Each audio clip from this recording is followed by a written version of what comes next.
are you doing here, little one? You should have been in bed hours ago. Can't sleep? Wait, what is behind your back?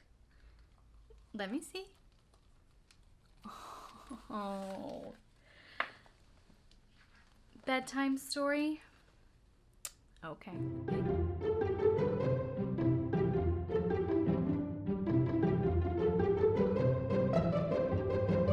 Big hand of the clock is at 12. The little hand is at 7. It is 7 o'clock. It is bedtime for Francis. Mother said, it is time for bed. Father said, it is time for bed. Francis said, I want a glass of milk. All right, said Father. All right, said Mother. You may have a glass of milk.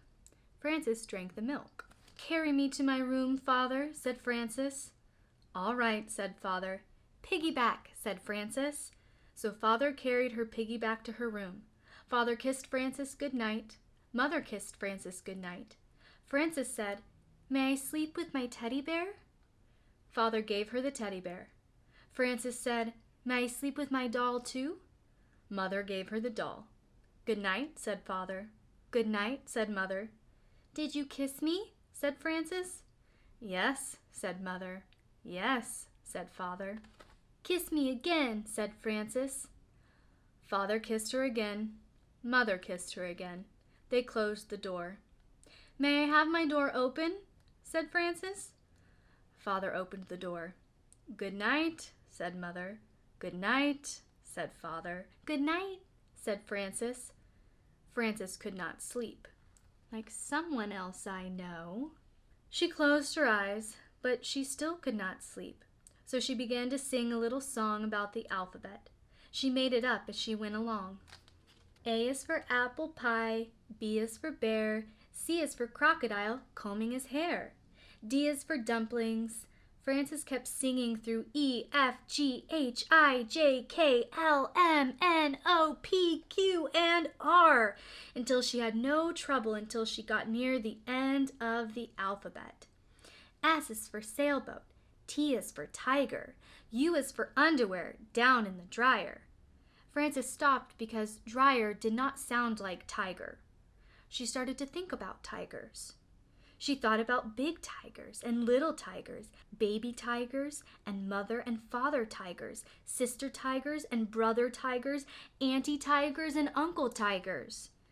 I wonder if there are any tigers around here, she said. Francis looked around her room. She thought maybe she could see a tiger in the corner. She was not afraid, but she wanted to be sure. So she looked again. She was sure she could see a tiger. She went to tell Mother and Father. There is a tiger in my room, said Francis. Did he bite you? Said Father. No, said Francis. Did he scratch you? Said Mother. No, said Francis. Then he is a friendly tiger, said Father. He will not hurt you. Go back to sleep. Do I have to? Said Francis. Yes, said Father. Yes, said Mother. Father kissed her. Mother kissed her. Francis went back to bed and finished her song on the way. She closed her eyes again. She still could not sleep. Francis opened her eyes and looked around. She saw something big and dark. Giants are big and dark, she thought. Maybe that is a giant. I think it is a giant. I think that giant wants to get me. So she went into the living room. Mother and Father were watching television and having tea and cake. Francis said, There is a giant in my room. May I watch television? No, said Mother. No, said Father. Francis said, The giant wants to get me. May I have some cake? Father gave Francis a piece of cake. Father said, How do you know he wants to get you? Francis said, Isn't that what giants do? Father said, Not always. Why don't you ask him what he wants? Francis went back to her room. She went right over to the giant, and she said, What do you want, giant? She took a good look at him. There was no giant. It was just the chair and her bathrobe. So she went to bed again. Francis was not very tired and did not close her eyes. She looked up at the ceiling. There was a crack in the ceiling, and she thought about it. Maybe something will come out of that crack, she thought. Maybe bugs or spiders. Maybe something with a lot of skinny legs in the dark. She went to get Father. He was brushing his teeth. Frances said, "Something scary is going to come out of the crack in the ceiling. I forgot to brush my teeth." Father said, "You brush your teeth, and I will have a look." Frances brushed her teeth. Father came back and said, "Nothing could come out of such a little crack, but if you are worried about it, get somebody to help you watch. You can take turns." Frances told her teddy bear to watch. They took turns for a while. Then Frances got tired of it and let Teddy do all the watching. Frances got up and went to the bathroom. When she came back, she was not sleepy at all. The window was open and the wind was blowing the curtains. "I do not like the way those curtains are moving," said Frances. "Maybe there is something waiting, very soft and quiet. Maybe it moves the curtains just to see if I am watching." She went into Mother and Father's room to tell them. They were asleep. Frances stood by Father's side of the bed very quietly, right near his head. She was so quiet that she was the quietest thing in the room. She was so quiet that Father woke up all of a sudden with his eyes wide open.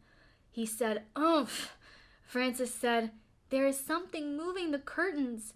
May I sleep with you?" Father said, "Listen, Frances, do you want to know why the curtains are moving?" "Why?" said Frances. "That is the wind's job," said Father. "Every night the wind has to go around and blow all of the curtains." "How can the wind have a job?" said Frances. "Everybody has a job," said Father. "I have to go to my office every morning at 9 o'clock. That is my job. You have to go to sleep so you can be wide awake for school tomorrow. That is your job." Frances said, "I know, but..." Father said, "I have not finished. If the wind does not blow the curtains, he will be out of a job. If I do not go to the office, I will be out of a job. And if you do not go to sleep now, do you know what will happen to you?" "I will be out of a job?" said Frances. "No," said Father. "I will get a spanking?" said Frances. "Right," said Father. "Good night," said Frances, and she went back to her room. Frances closed the window and got into bed. Suddenly, there was a noise at the window. She heard bump and thump. "I knew something will get me this time," she thought.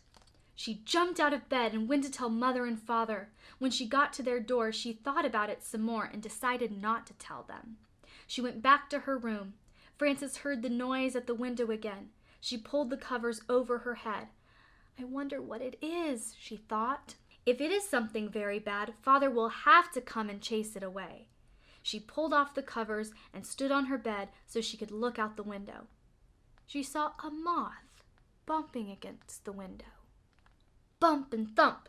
His wings smacked the glass. Whack and smack. Whack and smack made Frances think of a spanking.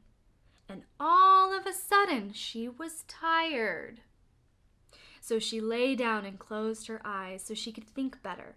She thought, there were so many giants and tigers and scary and exciting things before that I am pretty tired now. That is just a moth, and he is only doing his job, the same as the wind. His job is bumping and thumping, and my job is to sleep. So she went to sleep and did not get out of bed again until Mother called for her for breakfast.